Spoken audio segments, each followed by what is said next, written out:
Oke teman-teman, hari ini aku mau review dikit pengalaman menginap di apartemen Orchard Tanglin di Surabaya yang kita sewa dari Airbnb. Nah, jadi apartemen ini lokasinya persis di samping Pakuan Mall Surabaya. Jadi apartemennya nyambung sama mall. Ya, jadi di lobby ya. Kita bisa langsung masuk ke Mall Pakuwon. Di situ ada jalan yang nembusnya itu di Uniqlo. Jadi langsung masuk dari lobby, nembusnya ke lantai grand floor di Pakuwon Mall. Nah, untuk kamarnya kayak gini. Jadi bikin susu, siapa yang bikin susu, Dek? Mama. Bukan Alia. Nah, jadi kamarnya seperti ini. Di sini cuma ada kasur, terus habis itu lemari. Di sampingnya sini ada kamar mandinya. Nah, terus di sini juga ada dapurnya. Jadi enaknya kalau kita nginep di apartemen itu, kalau misalnya kita bawa anak kecil kayak gini, awas lo panas itu. Itu kita bisa kayak ya masak-masak dikit-dikit lah. Apalagi kalau misalnya bocilnya ini masih harus makan makanan yang harus dimasak sendiri. Nah, itu kita bisa masak di dapur kecil kayak gini. Nah, ada sendoknya. Ada apa lagi tuh di situ? Gelas, lengkap ya. Ada kompor untuk masak. Terus wastafel. Apa namanya? Panci. Panci juga nih kalau mau masak kecil-kecil lah ya. Gelas, cukup lengkap sih. Jadi kayak berasa nginep di rumah ya. Sendok ada juga. Sendok. Nah, ini kita beli. Nah, sendok kita beli buah-buahan. Nah, jadi ya enaknya kayak inilah kalau kita nginep di apartemen dibanding di hotel. Terus ini ada dispenser ya. Dispenser, air panas, air dingin. Udah disediakan galon cadangannya. Sama kalau di toiletnya itu sudah ada air panasnya juga. Nah, kurang lebih kayak gini lah ya untuk toiletnya. Terus ini kita bawa sendiri ember portable-nya ini. Ini lumayan ngebantu banget ya kalau pergi-pergi, apalagi bawa anak kecil. Jadi lumayan banget ngebantu. Ini kayak gini. Terus Ini susuku. tuh bikin susu. Nah, ini kenapa jempolnya dikecup terus dah? Ada lemari juga nih. Ini lemarinya, bisa dibuka nggak? Bisa pakai. Bisa, tapi ini masih berantakan kopernya. Terus, nah ini view-nya. Oh, ada TV, lupa. TV-nya ini apa mereknya? Xiaomi Smart TV ya. Ada wifi-nya juga, jadi bisa YouTubean. Nah, ini untuk view-nya dari kamar kayak gini. Ini ada meja kerja kecil di sini. Ada kursi, ada kulkas, kulkas kecil kayak gini. Terus ini ada laci kayak gini ya. Nah, ini view-nya kalau dari tempat kerja atau meja kerjanya kayak gini. Tuh, di situ ada kolam renang, itu kolam renang anak. Ini kolam renang yang dewasa. Terus ini ada kursi kecil ya buat di mejanya ini. Nah, cuman ini nggak bisa duduk ya di sini karena lampunya ini pendek banget. Jadi pas duduk di sini kejedot lampu. Nah, ini bisa dibuka, teman-teman. Dibuka kayak gini. Kalau misalnya mau jemur ya, jemur pakaian atau ya sekedar di balkon kayak gini. Nah, ini view-nya kayak gini. Kalau dari luar.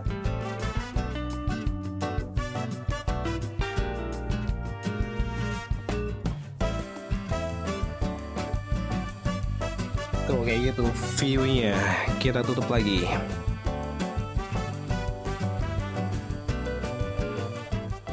Nah, apartemen gini menurutku cocok banget untuk yang mau liburan sebentar atau mungkin singgah sebentar di Surabaya ya, bareng keluarga. Apalagi kalau misalnya bawa anak kecil kayak gini, itu cocok banget karena itu tadi kita dapat dapur, terus ada ya kamar mandi biasa ya. Tapi yang paling penting itu dapur, karena di situ kan kita bisa masak kecil-kecil gitu ya. Apalagi kalau misalnya kita masih punya anak kecil yang makannya itu masih butuh masak sendiri.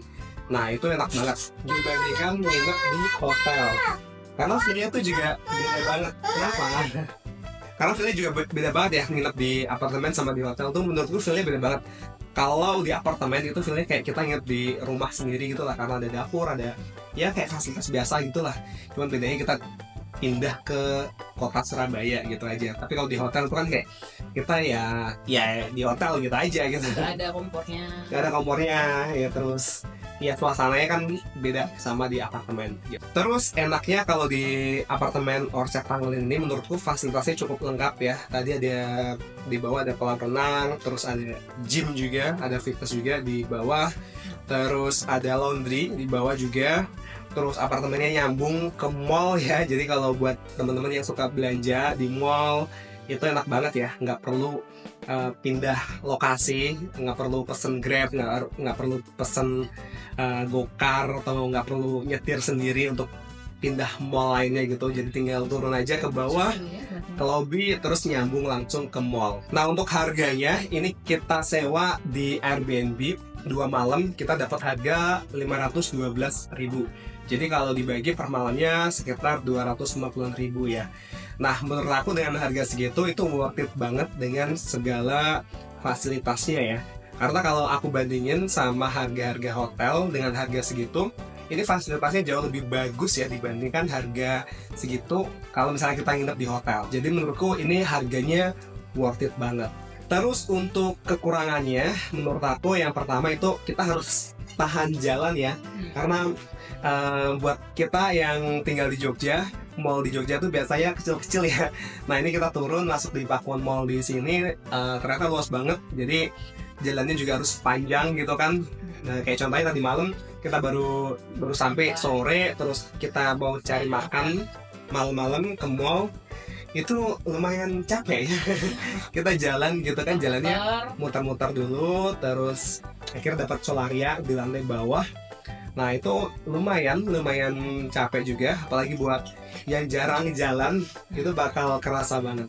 Tapi kalau misalnya teman-teman mau lebih praktis, ya bisa pesen GrabFood atau GoFood aja sih, nggak perlu jalan ke bawah kayak gitu. Terus kemarin malam juga ada problem, jadi kamar mandi kita ini pintunya nggak bisa dibuka, jadi kayak kekunci gitu. Nah jadi ceritanya waktu itu aku baru keluar kan dari kamar mandi. Nah biasa kan pintunya kayak nggak aku tutup tapi dia ketutup sendiri gitu.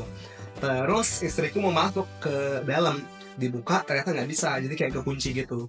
Nah terus agak sedikit panik sih kita. Jadi kan itu posisinya sekitar setengah 9 malam ya, setengah 9 malam. Nah takutnya tuh udah teknisi atau pemilik apartemen itu udah nggak bisa dihubungi.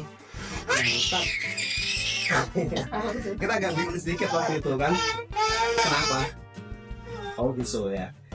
Nah kita bingung sedikit waktu itu. Terus akhirnya kita hubungin sama pemilik apartemennya. Nah sama pemilik apartemennya beruntungnya dia fast response ya. Jadi pas aku chat langsung dibales. Waktu itu sama dia disuruh ke bawah, ke lobby bawah, terus bilang sama resepsionisnya. Nah terus aku turun ke lobby bawah, bilang sama resepsionisnya kalau pintu kamar mandinya tuh nggak bisa dibuka, kayak kunci gitu. Nah terus sama resepsionisnya aku disuruh nunggu di unitnya, nanti teknisnya datang. Nah aku tunggu di unitnya sekitar mungkin 10 menitan, habis itu teknisnya datang dan dibenerin itu nggak sampai 5 menit. Ternyata bukan dikunci, tapi handle pintunya itu teknisnya bilang asnya tuh masuk ke dalam gitu. Aku nggak tahu gimana teknisnya, cuman kayak gitulah. Nah itu dibenerin sekitar 5 menit, nggak lama, terus bisa.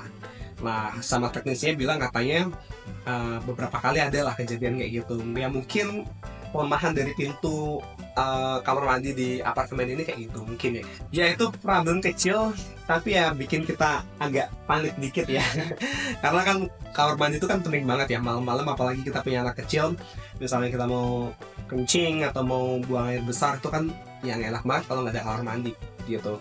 Nah sama itu tadi teman-teman, kalau misalnya kita nginep di apartemen itu kita apa-apa tuh harus mandiri gitu. Jadi harus menyelesaikan, misalkan kayak ada problem tadi, kita juga harus menyelesaikan sendiri. Kita harus telepon sama pemilik apartemennya, terus kita bilang ke lobbynya. Jadi kayak beda sama di hotel. Kalau di hotel tuh kan kita udah terima beres aja gitu kan, full service. Tapi kalau di apartemen ini kita apa-apa harus sendiri. Tapi beruntungnya sepengalaman kita nginep di apartemen dari Airbnb, itu pemiliknya selalu fast response dan selalu ngebantu banget. Jadi kalau misalkan ada problem apapun, biasanya pemiliknya itu pasti selalu ngebantu.